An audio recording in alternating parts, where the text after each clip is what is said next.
Hello नमस्कार दोस्तों। आज हम बात करेंगे स्कॉट कंपनी के स्टॉक्स के बारे में और इस स्टॉक्स में लगातार गिरावट जो दिखाई दे रही है वो एक रेजिस्टेंस लेवल के बाद से दिखाई दे रही है।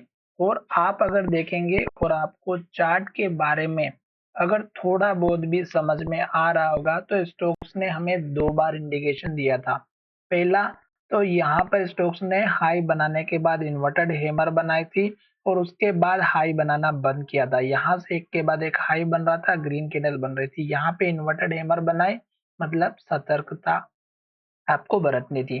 फिर दूसरे दिन लो का ब्रेकआउट हुआ और नीचे की तरफ गया। फिर जब स्टॉक्स ऊपर की तरफ गया तो इस कैंडल के हाई के ऊपर क्लोज नहीं हुआ और इस कैंडल के हाई से हमें प्रतीत होता है कि क्लोजिंग नीचे की तरफ हुई थी, तो हाई को ब्रेकआउट नहीं होने वाला।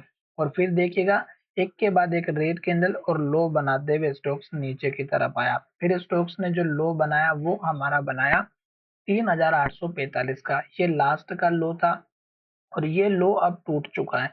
तो अब स्टॉक्स में फिर से जब यहाँ से अप ट्रेंड आया तो देख सकते हैं कि ये जो इन्वर्टेड हैमर बनी थी इस कैंडल के हाई के ऊपर स्टॉक्स नहीं जा पाया। यहीं से हमें दूसरा कंफर्मेशन भी मिला था कि स्टॉक्स अब हमारा यहाँ से रिवर्स होते हुए दिखाई दे सकता है और वहीं से स्टॉक्स में गिरावट आई।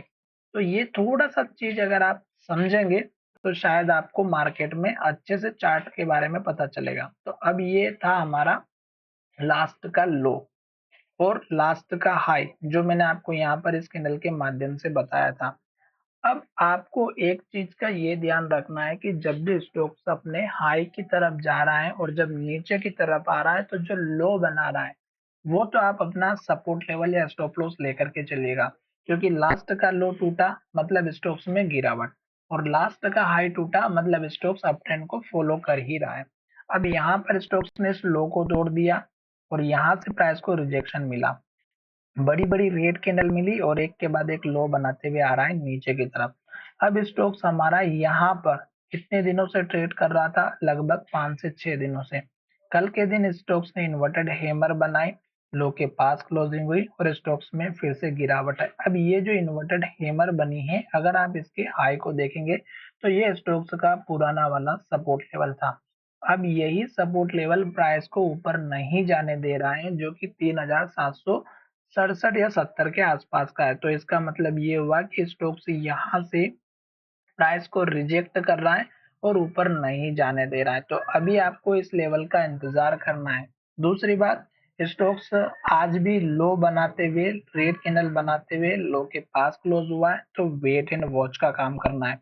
इस स्टॉक्स में हाथ तब तक नहीं लगाना है जब तक स्टॉक्स लो बनाते हुए नीचे की तरफ जा रहा है। पहला सपोर्ट लेवल इस कैंडल के लो का रखना है 3550 का। और फिलहाल आपको यहाँ पर ये दो मूविंग एवरेज दिखाई दे रहे हैं, ये हमारे तरह से सपोर्ट का काम करेंगे और जब तक स्टॉक इस लेवल के पास आएगा तब तक आप अगर पीछे जाकर के देखेंगे तो यहाँ पर स्टॉक्स का एक पुराना हाई लेवल है 3440 का और यहीं पर स्टॉक्स का पुराना लो भी है 3400 का। तो पहला सपोर्ट लेवल जो मेजर वाला बनेगा 3400 रुपए के आसपास का देखने को मिलेगा। तो हमें केवल इंतजार करना है। रेड कैंडल बन रही है, लो बन रहा है, अच्छा है, आने दीजिएगा। नई फ्रेश एंट्री नहीं करें और एवरेज भी ना करें। वैसे तो मैं आपको एजुकेशन के लिए वीडियो बना रहा हूँ, बाय सेल की कोई एडवाइस नहीं है, पर हमें चार्ट समझना बहुत जरूरी है। इंडिकेटर के ऊपर ज्यादा भरोसा नहीं करना है क्योंकि इंडिकेटर बाद में आपको बताएंगे। अगर आप चार्ट के अंदर की सिचुएशन को समझेंगे, वैसे तो यहाँ पे चार्ट भी समझेंगे तो समझ में आ जाएगा, पर चार्ट के अंदर जो कैंडल बनती है और उस कैंडल के अंदर बाइंग या सेलिंग की एक्टिविटी हो रही है वो भी अगर आपको समझना है कि आज के दिन कैंडल रेड बनी है और इसके अंदर बाइंग हुई है या सेलिंग, तो वो भी मैं आपको किसी वीडियो के माध्यम से समझा दूंगा। पर फिलहाल आप केवल चार्ट पे ध्यान दीजिएगा। स्टॉक नीचे जा रहा है, जाने दीजिएगा।